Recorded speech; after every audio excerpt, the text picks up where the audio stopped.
Paul, I've checked in my little journey through the big book, and I've chosen a reading which is a long reading beginning on page 24. There is a solution.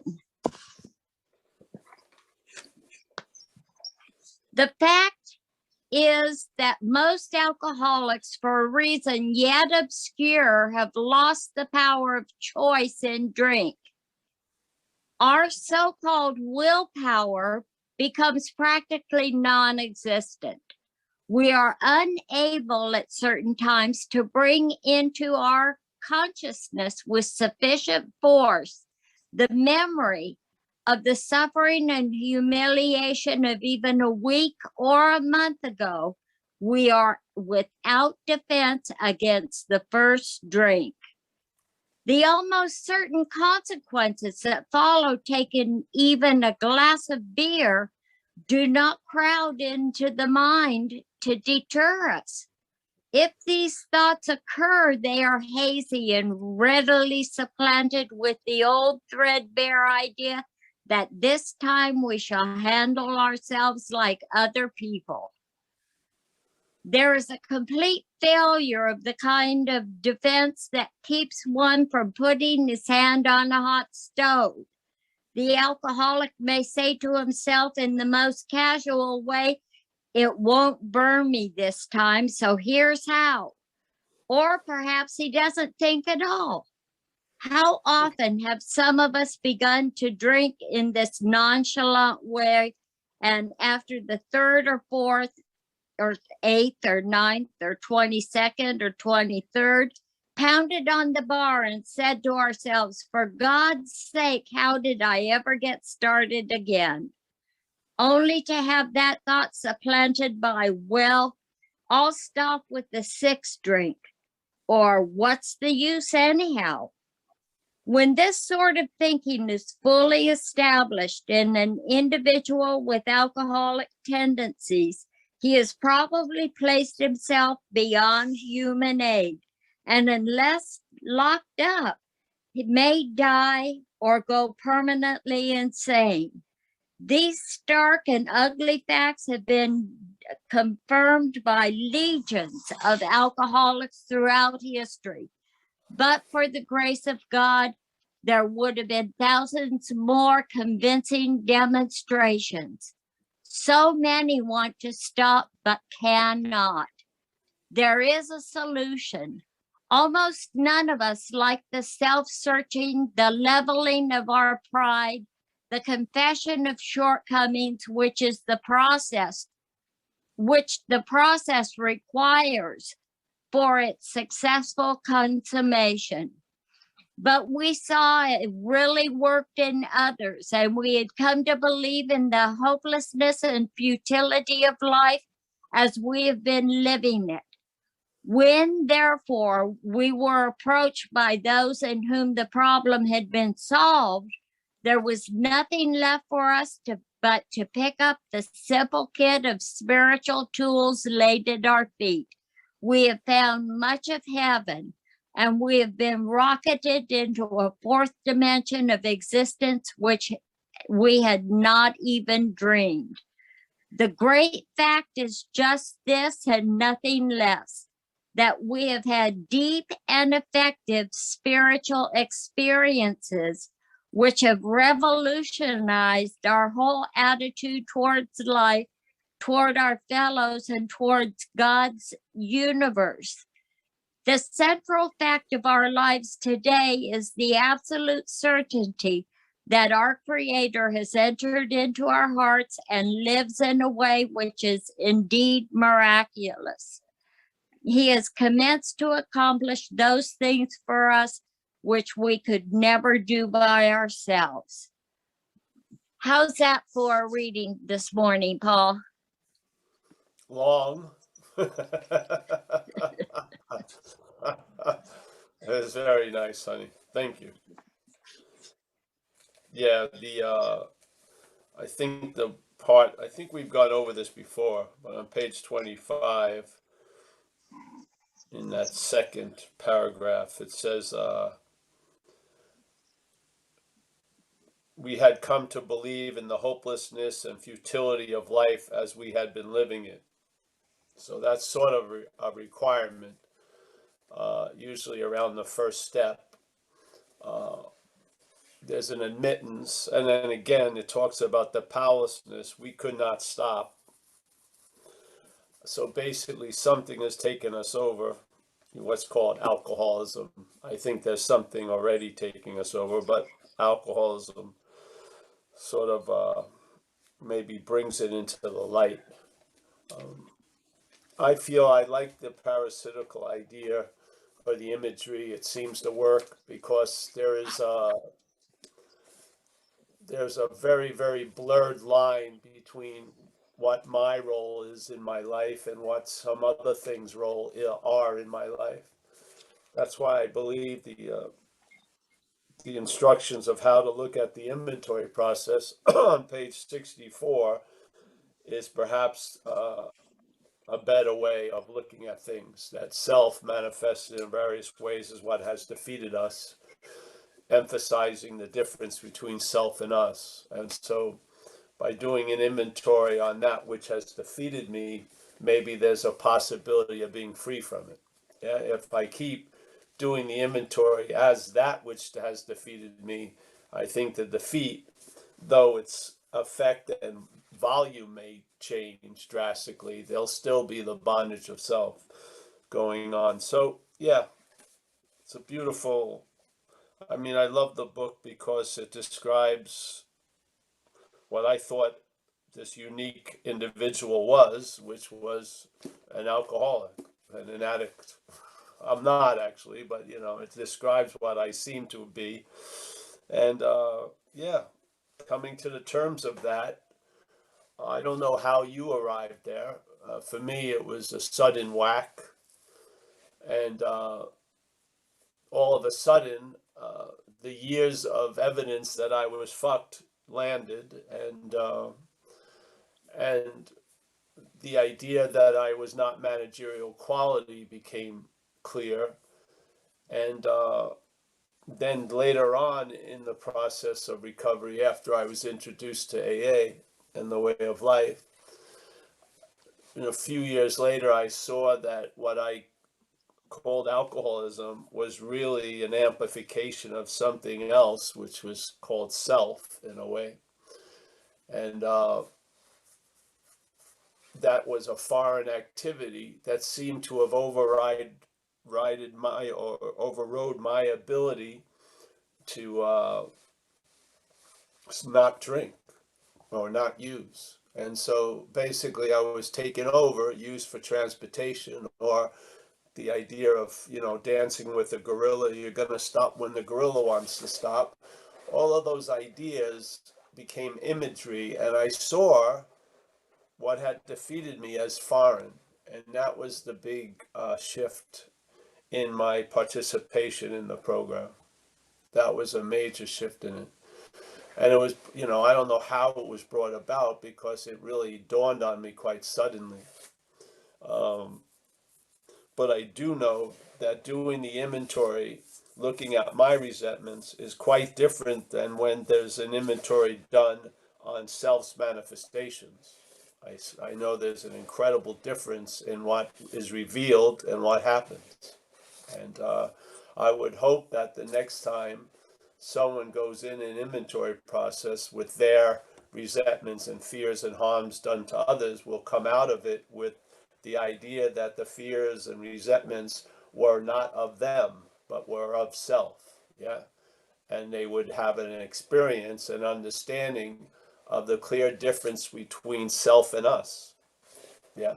And therefore, proceeding on to the rest of the working steps, I think it increases the effect that the program can have on us, like quantumly. Yeah.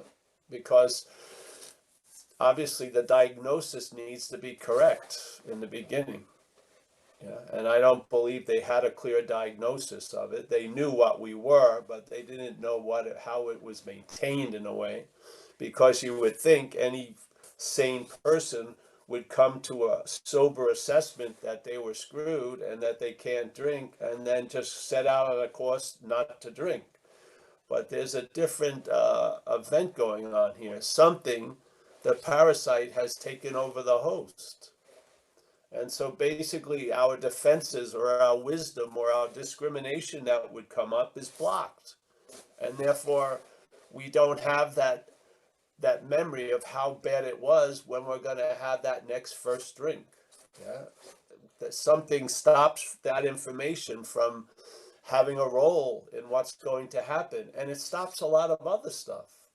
Yeah, and basically what it stops allows it to continue dominating us, and we live in a state of being powerless over it. And so we have to admit that, and bring in another power that's greater than it into the equation, because at that point we're not, in a way. So we're in the act of being defeated by it. So that's why the first three steps are a clear recognition of what it was like, and then coming to believe that it could be different, and then making a decision, and then setting right off from there on the working steps to produce this process that will end up as a loss of interest in this self, and maybe your recognition that it isn't us, and that will further the loss of interest in it. And then basically we're reestablished in some sanity, that, the sanity that now precedes the first drink, which doesn't lead to the first drink. That's just like where the insanity that preceded the first drink led to the drink, the sanity that precedes the first drink doesn't lead to the drink. Yeah, that's pretty fundamental for us. Yeah, and so, I feel there's a lot of space in abstinence. I think it's an incredible space, and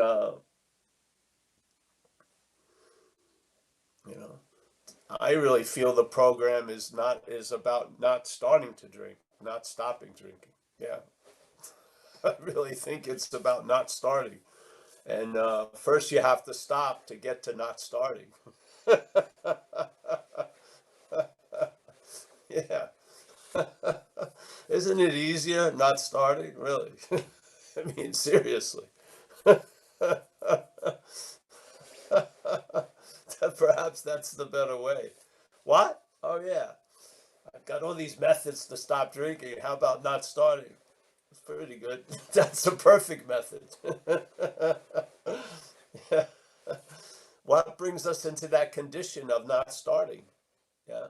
What does? The grace of the program. How many? Something has brought us into that state of not starting.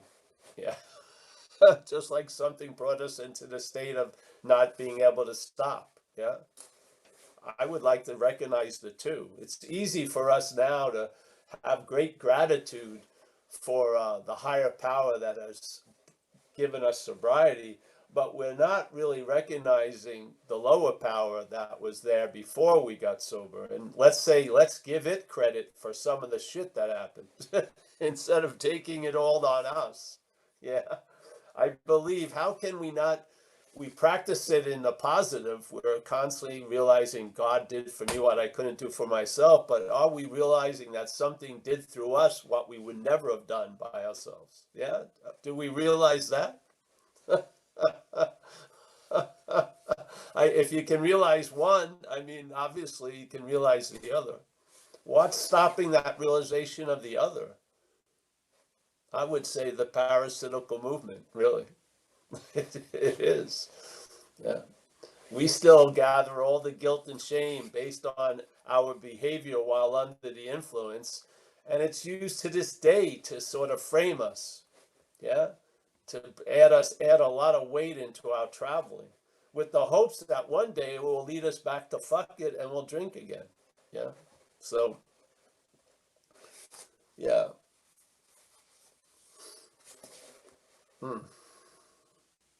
So it's fundamentally seeing the problem from the solution instead of trying to figure out the solution from the problem, just, yeah.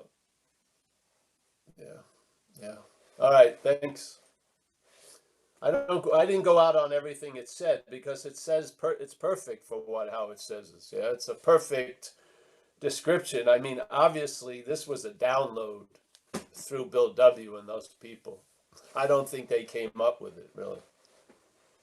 I think it came through them, for sure. And if you read the 12 and 12, it has a completely different feeling than the big book in a way. Yes?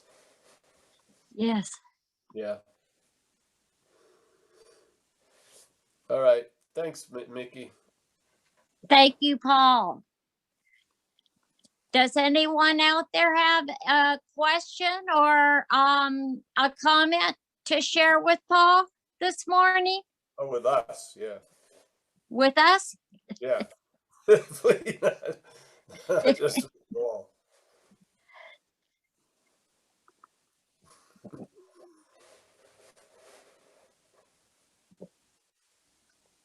Anybody? We're all Oh, that's great. speechless.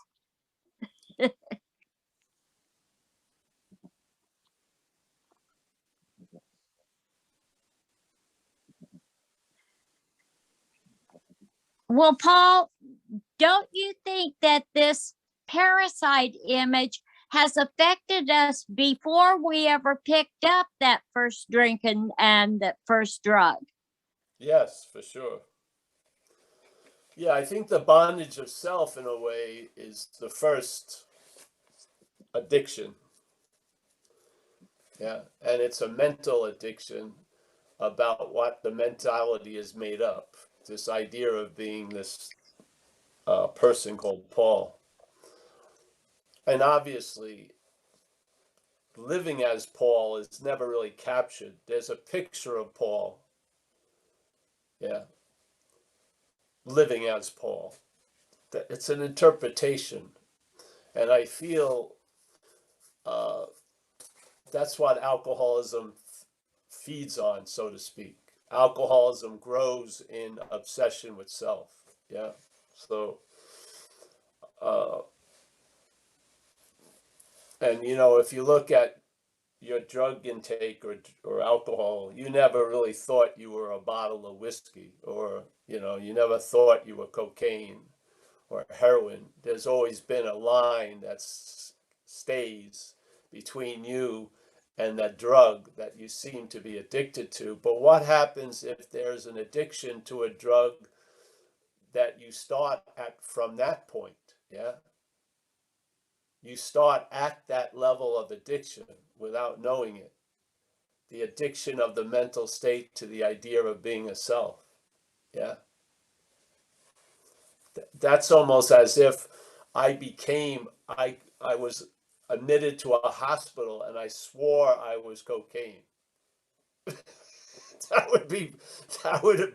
They would have that as a pretty, that would be way, way out there. I really believe the head starts there. Yeah. I do. So, I mean, that's why addictions come and go, but the one who gets addicted is always seemingly the same. Yeah. I think that's the biggest addiction. Yeah. Yeah. That's why when you stop using drugs and alcohol, you're still left with that. Yeah. It always surprised me because the assumption I lived under was most of the behavior I was doing was based on cocaine use. So when I stopped doing cocaine and I still kept behaving the same way, it blew that understanding out of the water as a misunderstanding. And there was many of them. I misunderstood a lot because I was still seeing everything from the problem. Yeah.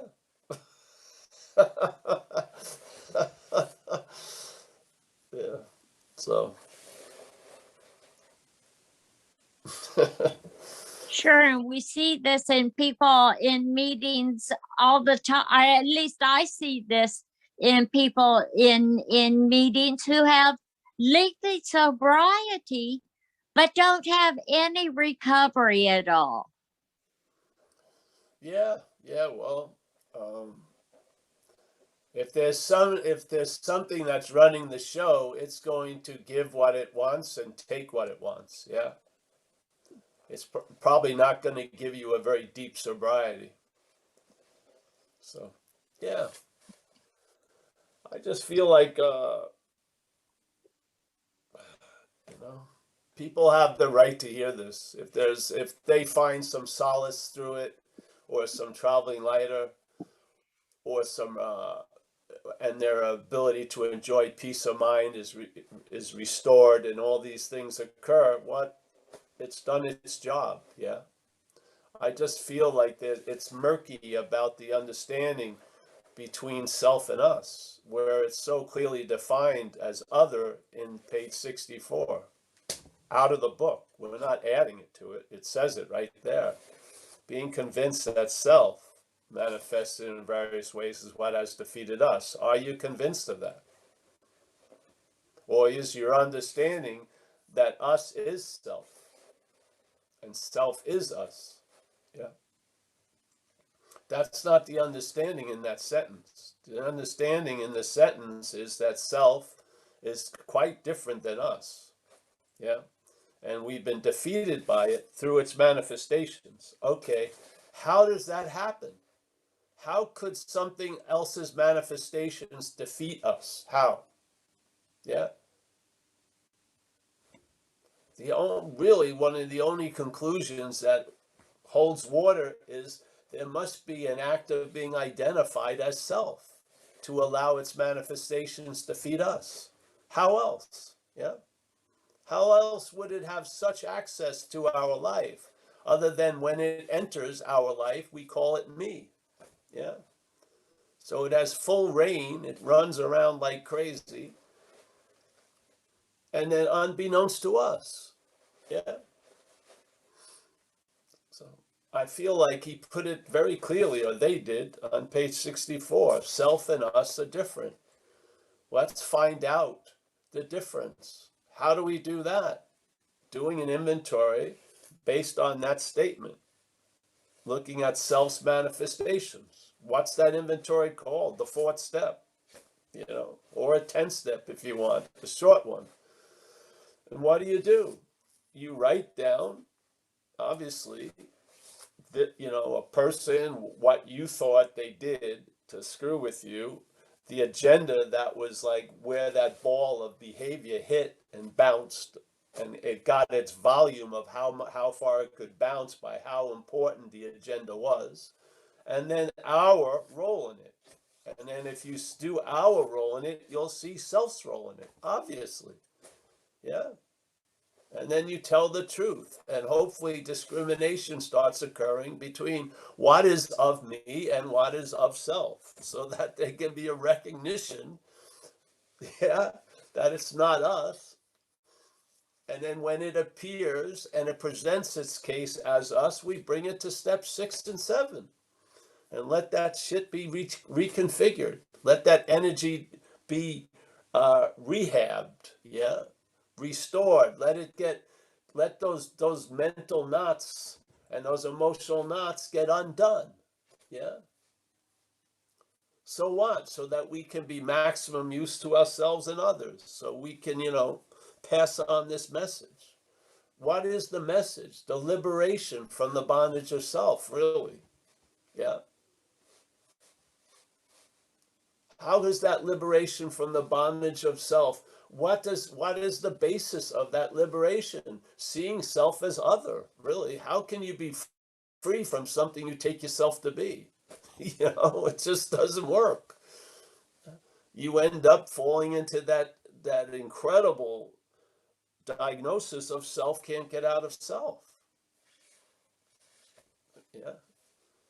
If you're not self and you're not engaged or involved with it, who gives a shit about that statement? Who cares if self can't get out of self? But it may be right now you doing that exactly. Yeah. So therefore it has a point to recognize. Yeah. Well, it's not about me, so fuck it. But yes, but if we're in the act of being identified as it, it would be helpful to hear, hey, Paul, you can't get out of Paul through Paul.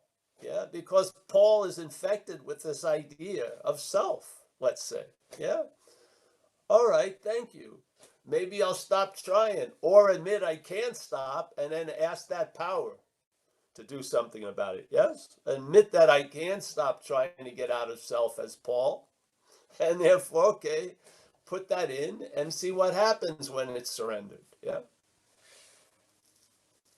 That's the whole point. We could have read what Mickey shared today, and someone who's really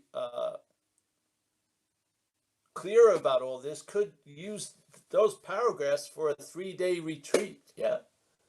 But my drive is to go to that point where there's a recognition of something that seems to be dominating us as foreign to us. Yeah, just a clear, a clear, you know, that and not that. Yeah, that's all, and just beat it and beat it until it becomes an understanding in us. And then so much is explained through that understanding that makes so much more sense than all the rationales or the ideas or the reasons I thought things occur. The explanation from the understanding of self as other, to me, is seamless. It's beautiful. It reveals so much about what we're not, so that as we are, we can be free from it. Yeah, not as that, but as we are. Yeah. And what does that mean? You'll find out in your own intimate experience traveling lighter through this freaking life instead of fucking being bogged down all day by mostly topics and subjects out of the realm of what's not happening, you know?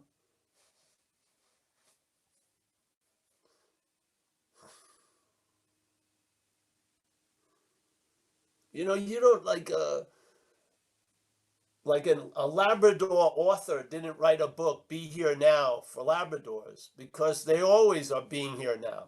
Yeah. Something came through a person, and this person wrote this famous book, Ram Dass, Be Here Now, because most of us, that possibility was escaping us greatly. We couldn't seem to be here now, even though our feet was somewhere easily recognizable. Shit like that. We seem to be able to be out to lunch. Yeah. I have a dog. That dog, for not 1 second, forgets that it's a dog. It's dogging all day. It's just constantly dogging. It's perfectly true to its nature of doghood. Yeah. I mean, there's people out there who've written books just to give the simple thing of now. Can we just recognize where we are right now? It's almost like rocket science for us. You know, be here now, the power of now, now. You know, why is there so much detail towards it? Because we're out to lunch, seemingly. we, I don't think that's a natural occurrence. I think something has clouded our vision. I do. I think there's something working as us with a completely different agenda than us. Yeah.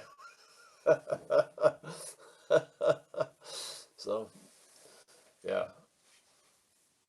I mean, I've heard every step, not for a long time, but I'm sure there's people that can analyze every sentence and it's beautiful. I love that, but that's not our seed assignment. Our seed assignment is to harp on one idea because I think it escapes us quite a lot. Yeah. And you know how helpful it was to hold alcoholism as a disease because that would take a lot of the guilt and shame off of it. Well, there's further relief if you can see it. Yeah. That idea of a disease was so gave me the right, it gave me the permission to breathe the first few years. Yes. Because my life was coming down on me for all the shit that happened. And that idea of a disease was liberating.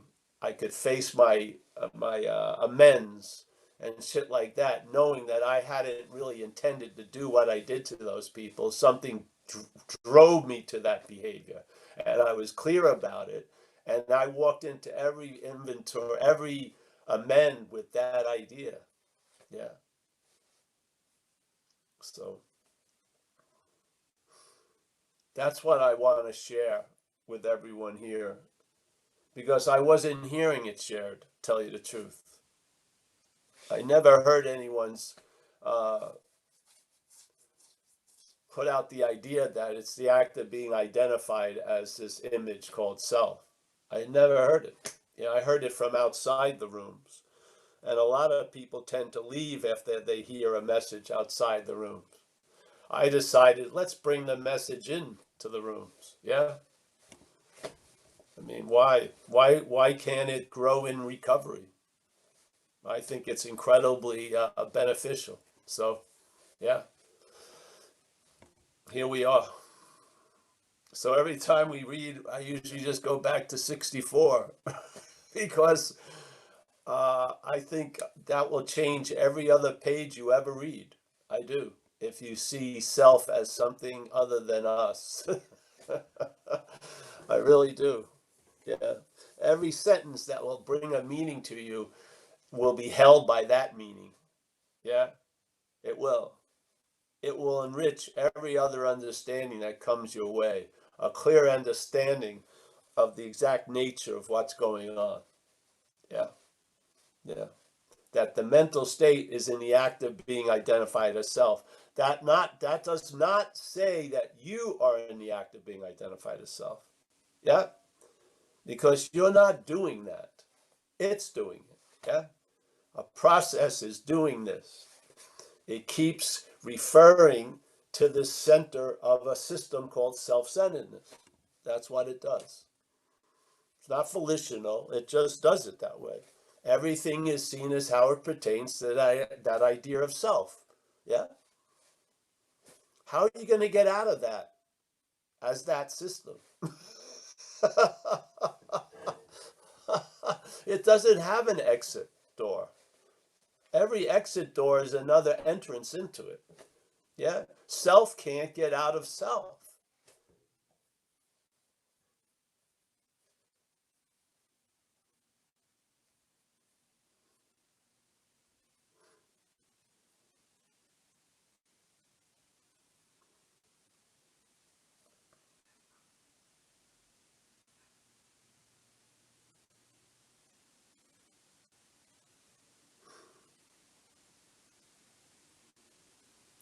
Yeah, anyone have anything? Yes, Ruby Rose has her hand up. Ruby, how are you? Ruby from Wichita.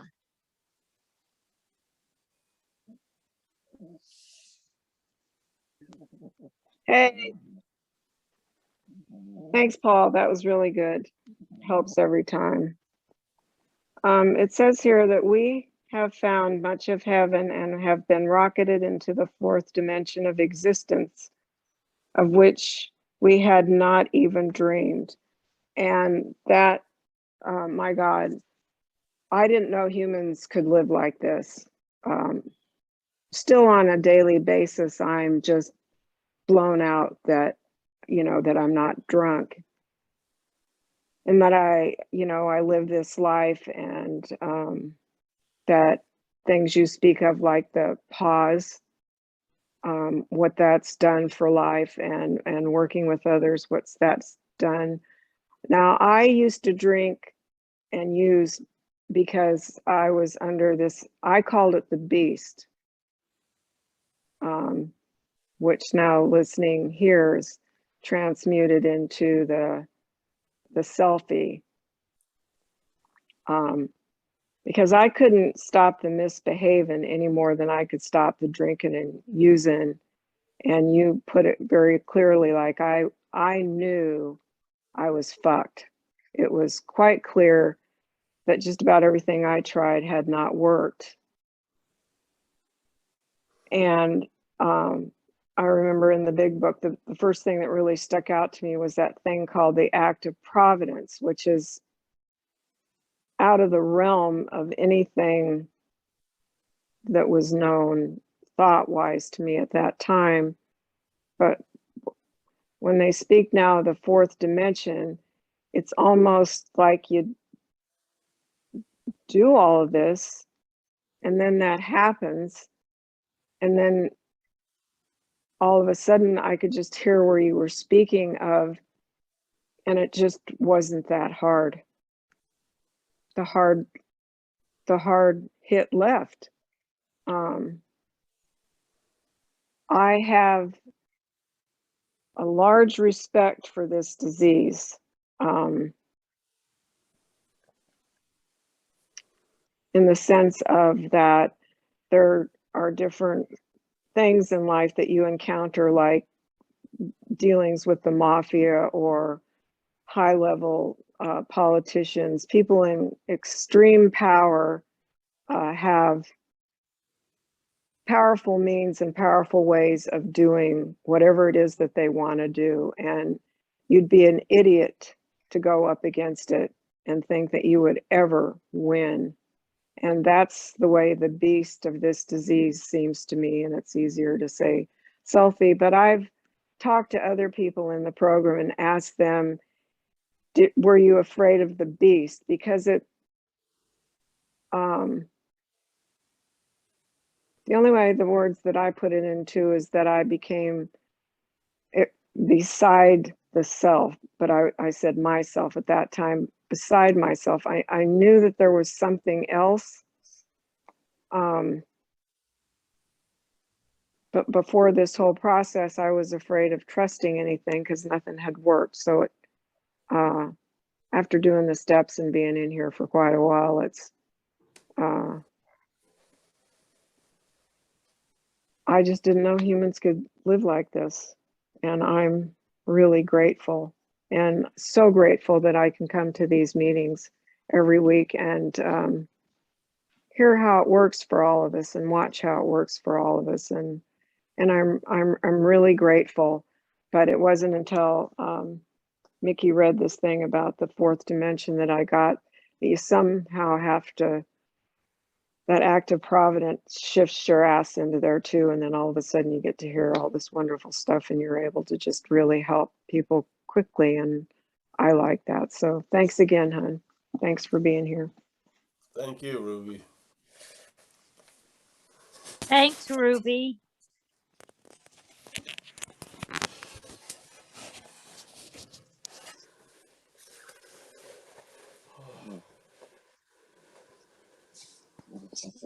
PK has his hand up. Paul, you ready to hear what PK has to say? Yes. Hey, man. So great stuff, man. I love it. You know, be here now for Labradors. That's classic, man. But I wanted to just say something that's really came to me while you were kind of sharing about that stuff, as far as like, no one says I am the drug, but I kind of feel like for me, I definitely became, you know, drinking and drugs I personified them. And that was my spiritual practice, using them.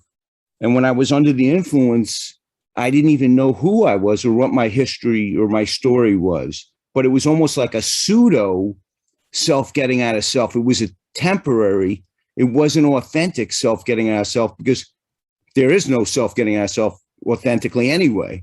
But you know what I love now is like when you hold these spaces and the squares, it's almost like an open invitation for us to be under the influence, but not in a destructive, unlawful way, but just to, you know, think, you know, kind of out of the box, crack, you know, smash the box. There is no box. And then in the same way, we can kind of travel lighter and not be so burdened with who I am and what I did.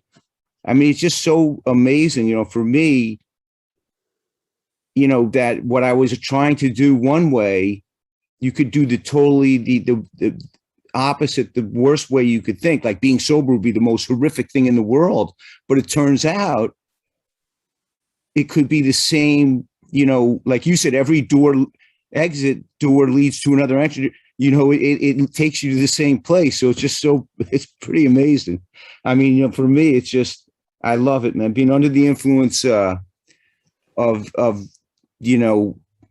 even the awareness that there's a bondage of self. Okay. So now, having known that, like you said, then the slinky goes the other way. So you just ride with it. It's like the waves, you up and down and up and down.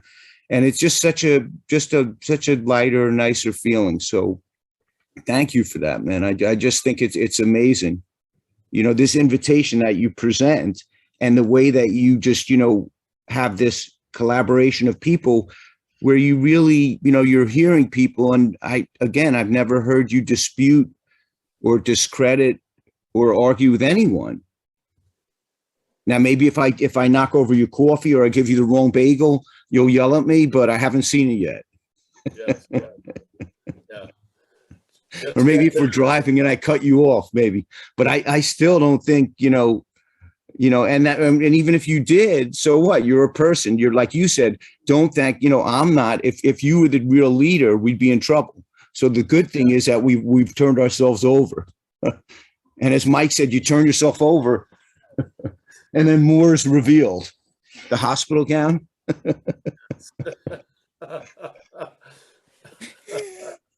Anyway, thank you, man. Thank you, PK.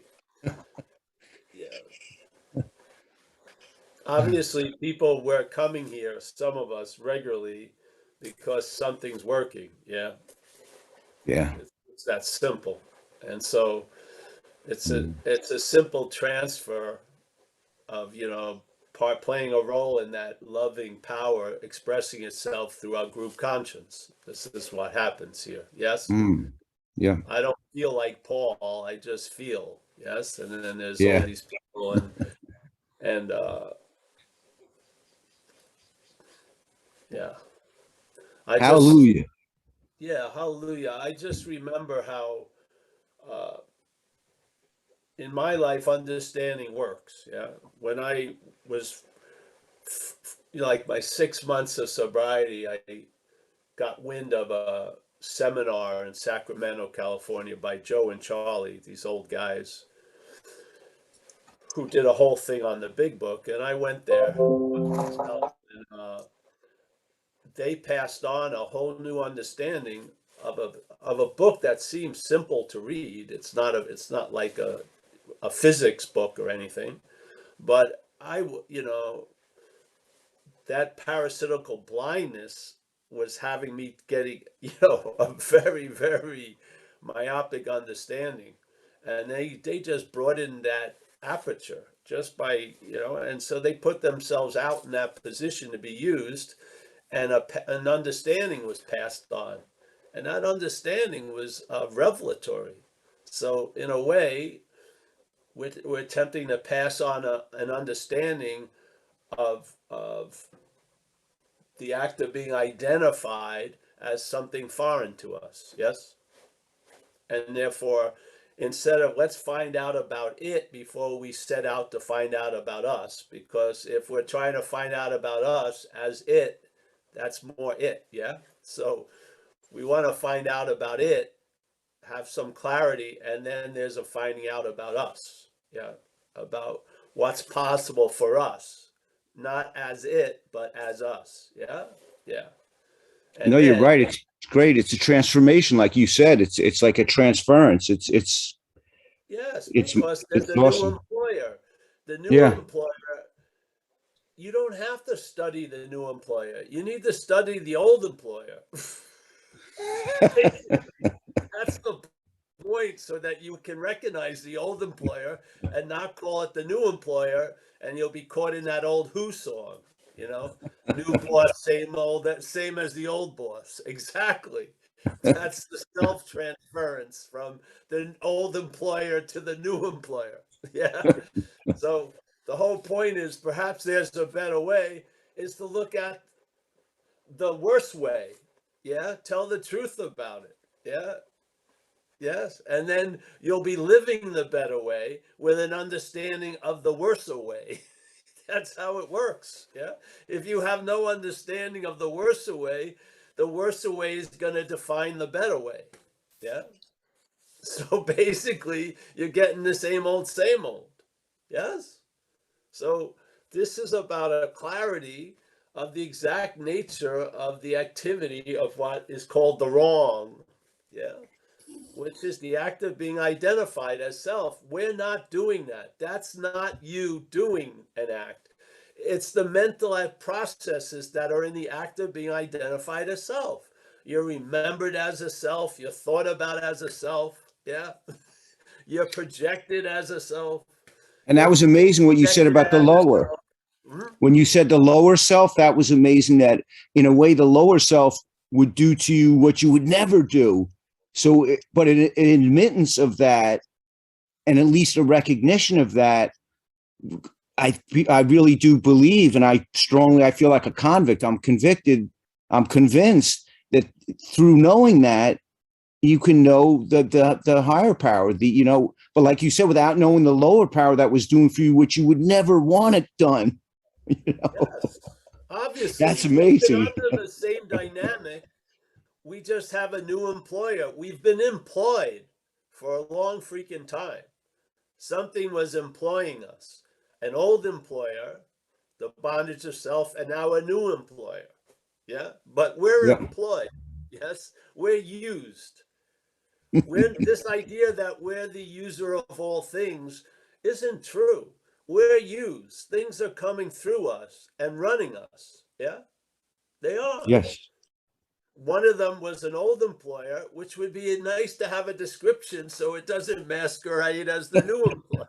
So, because then the old employer as a new employer isn't all powerful. Yeah. And then Right. you're going to get fed the same old, same old. So, all right. Well, let's look Awesome. at the old employer so we can recognize it so that we can also receive the new employer. Yeah.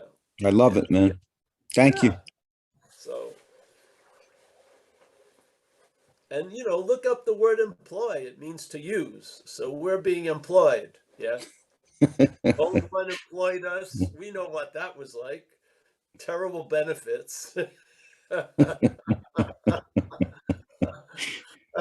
That leads to incarceration, institutions and death, basically. Yeah.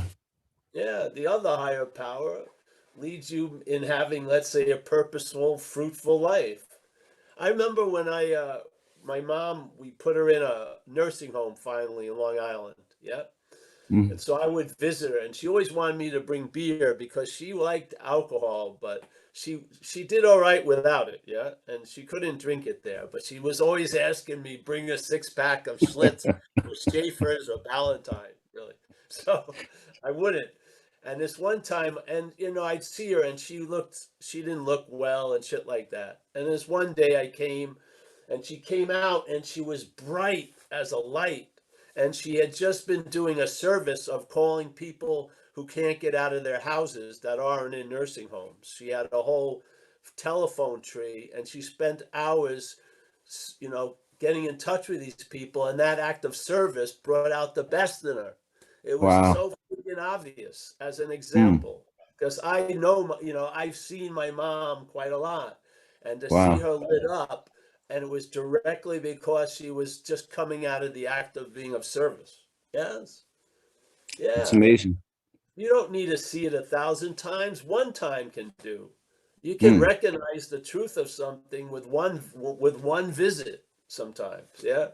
You recognize, yes. Why is it that getting out of myself is so healthy? I must be completely in it. Yes. You know what I mean? Why is the out so important? Because of the in. Yeah. We're seemingly so up the ass of self, we've got to do service to get out of the ass of self. Yeah. So let's tell the truth about how we get up the ass of self. Yeah. And maybe we'll become of service. where maybe we don't have a regimented service activity, but will be of service in our life and in our surroundings. Yeah, that it'll become part of your attitude and outlook, not something that you do, but something how you are. Yeah. Yeah. This is the transformation has a much more space if it isn't confined and defined as self. Yes. Yeah. The self isn't going to transform much. It isn't. Yeah. It will tolerate things changing around it, but it's basically going to do the same yapping as it did before. Yeah. Just with different circumstances. So now you'll be bitching about, people not practicing the program of recovery or whatever. Yes, it's just the same old, same old. Yeah. So, yeah. This thing said you have had a profound amount of these spiritual experiences that has revolutionized our whole attitude toward life. Exactly. Revolutionized our whole attitude towards life. Yes, I agree. That has happened with me. Yeah, and I'm sure it's happened with a lot of us. Yeah. You want that to continue? Be clear about the problem. Yeah. Because the self will identify as the recovered person quickly. It will. Yeah. And then recovery will be defined by self.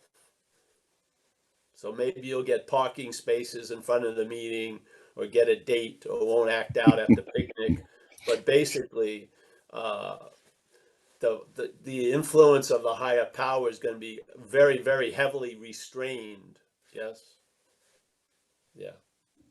Because the lower power is still running the show, so to speak. Yeah. Yeah. But hey, thank you. Thank you, man. That's some amazing, I feel like that's a download, and I love it. Like you said, not to necessarily specifically try to do things, but like you said, if it's part of your persona or your seeming sense of who you are and how you act, and you don't even have to think about it. No, you're in the habit of being sober. So Yeah. you're in the habit of being here. And being nice, let's say, and helpful. Well, I won't go that far concerning you. Just stay with here, now. Yeah.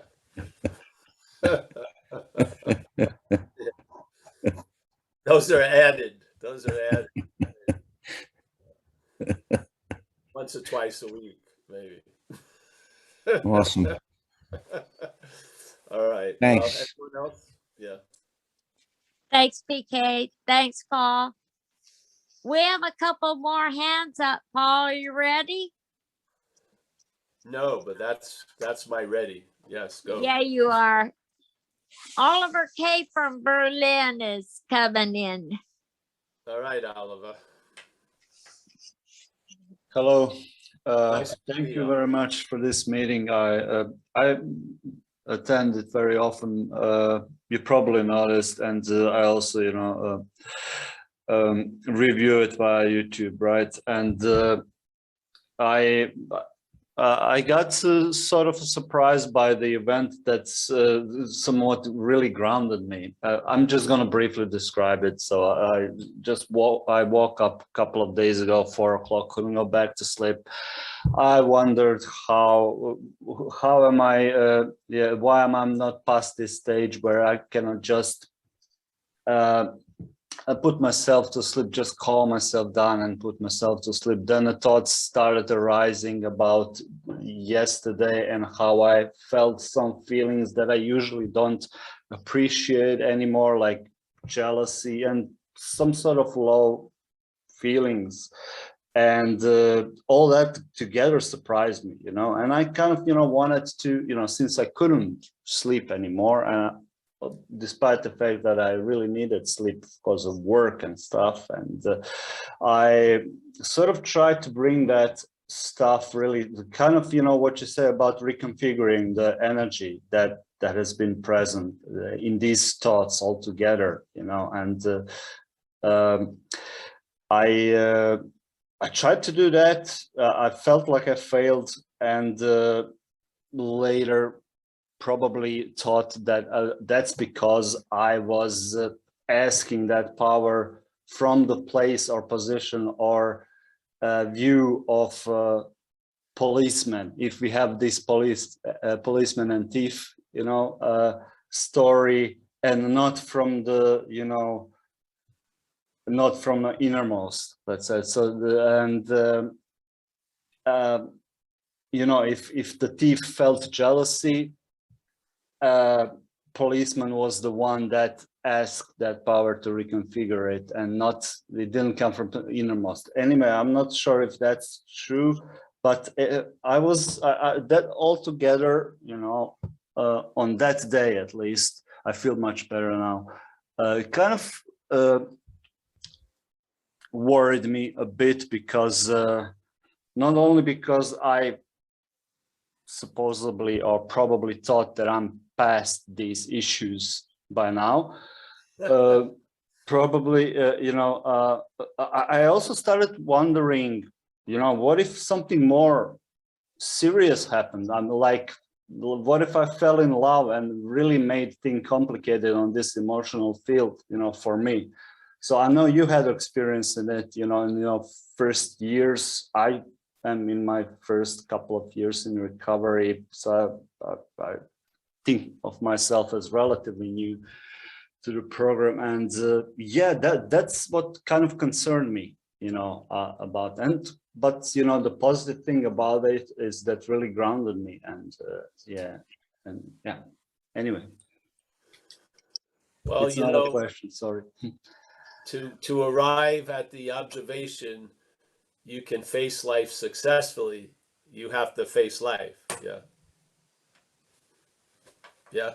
So it's the idea of would I rather not trust and therefore never get hurt, or trust and learn I can face life successfully, by being, let's say, misled or betrayed. Now, I would go with the latter.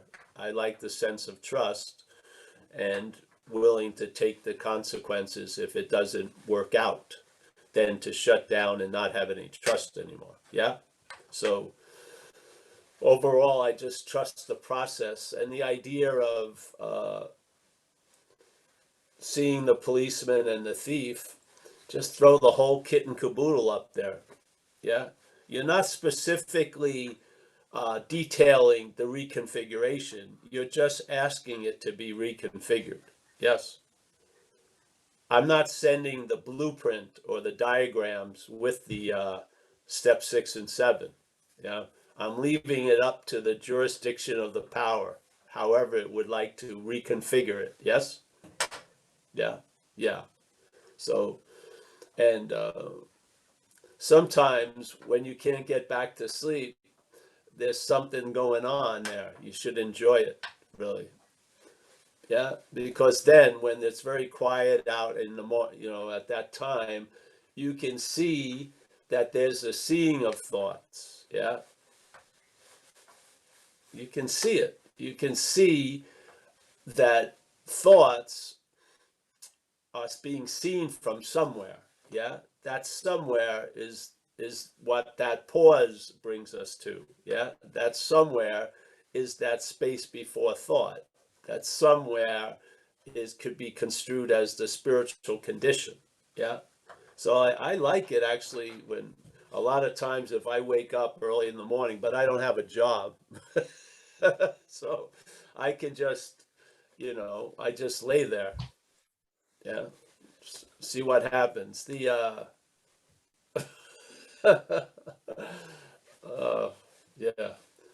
So yeah, bro, I try to manage my affairs. Because I admitted I couldn't practice these principles in all of them. So I tried to manage my affairs, and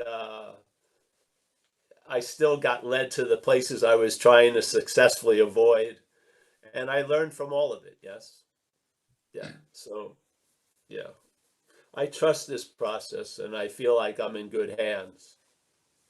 that gives me a lot of license, yeah, to try shit that I'm not used to or stuff like that.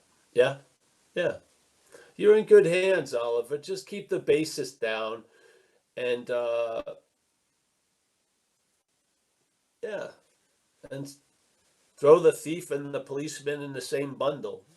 Have it reconfigured, yes. Yeah, I believe it works. I've seen it. So step 6 and 7 is basically the main activity, really, while you're, after you get through the first 12 steps, the steps and stuff, basically most of your activity is going to be seeing what you're not and bringing it to step 6 and 7. Yeah. It's almost like a constant reclamation program. Yeah. You see that what has been masquerading as you as not you, and then that thing gets reconfigured and it enriches your day instead of enslaving your day. Yeah. Yeah. So, but Oliver, my opinion with you is you can't, you know, you have an intellect, so don't, there could be a reliance on that. And that's another thing to sort of, you know, offer up. Yes? Yeah. Offer it up to the new employer. Yeah. Yeah. Sometimes you just do the program. You don't think much about it. Yes? Just do it. Just like, again, I don't think, well, before the pandemic, I didn't think about going to a meeting. It was just which one. Yes? Yeah.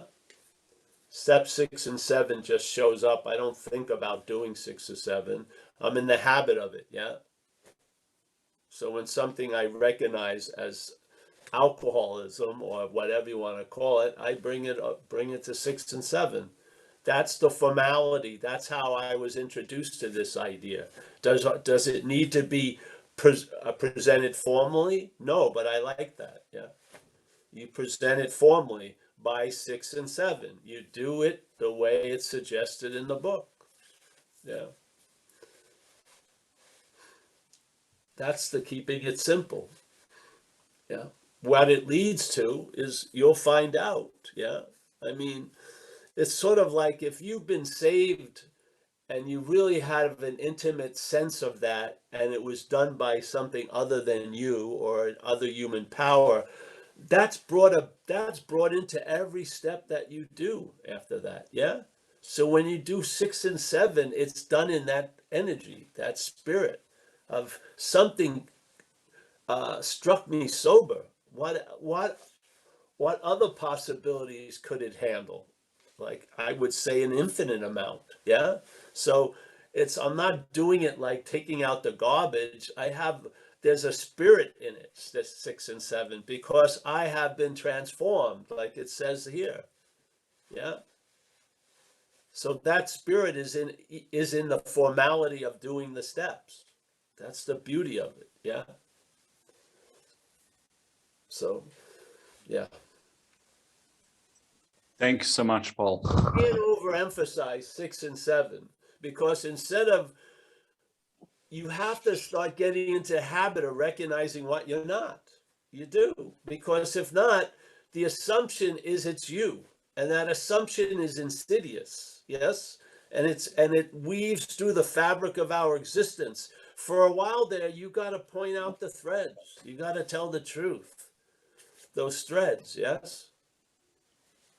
Yeah, and that to me is when I see a thread running through the fabric of my existence, and it's not of me, I bring that to step 6 and 7, so that energy can be reconfigured. Yeah, it's almost as if you have bottled up water, and then you just take the cap off, or there's a release of the water. Now the water finds its own way. Yes, and you're the better for it. And in this level, when you're the better for it, others are better for it. Yeah. That's the beauty of AA. When you're better for it, others are better for it. Yeah. That's the beauty of it. So nice to see you, Oliver. Nice to see you sober, and yes.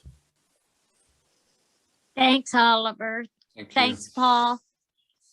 And we have Tim Nickel raising his hand. Hey, Paul, you all right, buddy? I just wanted to pop back. I haven't been on for a little while, and just nice to see a friendly face again, Paul. To be fair, it's been a little bit of time, so things happen, as we know. I was just wanted. It wasn't really a question. It was more just a comment or an observation about the employer analogy. I just sort of found from my own personal experience that the old employer takes a rather sort of a keen interest in who the new employer might be. And then all of a sudden I discover that it was just a disguised old employer, and this new employer that I thought may well be the answer sadly reveals to be the very same one. That just as a kind of, I mean, I'm seeing it lightheartedly, of course, but it is quite there is a serious point to be made, right? That it is that kind of, when does one truly know that they're there? Because that act of seeking, of course, the searching and the wanting and that stuff is kind of not very helpful a lot of the time. So it's that kind of energy thing, isn't it? And but yeah, the quest continues, Paul, but really didn't want to waffle on too long. Just wanted to say I'm glad you're still here and doing your good work and your seed assignment, and you know, good luck with everything, basically, mate. Well, thanks, Tim. It's nice to see you too, bro. I like your worries, buddy. background. It's Yeah. upgrade from the office. Yeah, I thought I'd go for something a little bit cosmic today. Yeah. Yeah. It's an upgrade, definitely. It's an upgrade, sure. It definitely is. It couldn't be a downgrade for sure. Thanks, Paul. Yeah. All right. Everyone else? Anyone else? I don't see any hands up, Paul. Are you ready to say your hellos? Yes, I am. Yeah. Well, the first square is Tommy. It's always a different palette we get to see. But I think he's in Ireland. But nice to see you, Tommy. Or not see you, really. Paul, there he is. Yes. Yes. Walter. Yeah. Walter's going to the hairstylist today. That's probably a sign of progress. Yes. We got Ruby Rose from Wichita. She's holding down the embassy over there. Yes. We got Mickey. Thank you for the great job, Mickey. Yeah. I always feel we're always in good hands with Mickey. Yes. It's very nice. Thank you. We got Connor from Dublin. Nice to see you, Connor. Yes. Yeah. We got Rob Farr. Hey, it's nice to see Rob. Always good to see him. We got Alex from Hudson Valley. Always a pleasure. Tim, we said hello. PK, yes. Lebowski. Lebowski has taken a vow of silence for the benefit of all. Thank you. Yes, appreciate it. We got Jacob, not Jacob. NJ, not Jacob. All right. We got Kerry from Hawaii. Yes, he's pondering, what the hell am I doing here? You walk through the rabbit hole, bro. It's far out. You're in good hands. We got Terry from Maine. Nice to see you, Terry. Leah, there she is. It always gets back to the couch, horizontal. Yeah, inevitably. Yes. We got Oliver from Berlin. Yes. Jessie from, I don't know if she's in Dublin. I know she's in Ireland. We got, let's see, I thought I missed some people. Oh, some people disappeared. Wow, that was quick. All right. There was people there before, and now they've left. All right. Nice to see everybody. I'll see you guys Saturday and Tuesday, Thursday, Wednesday. Yes. Hopefully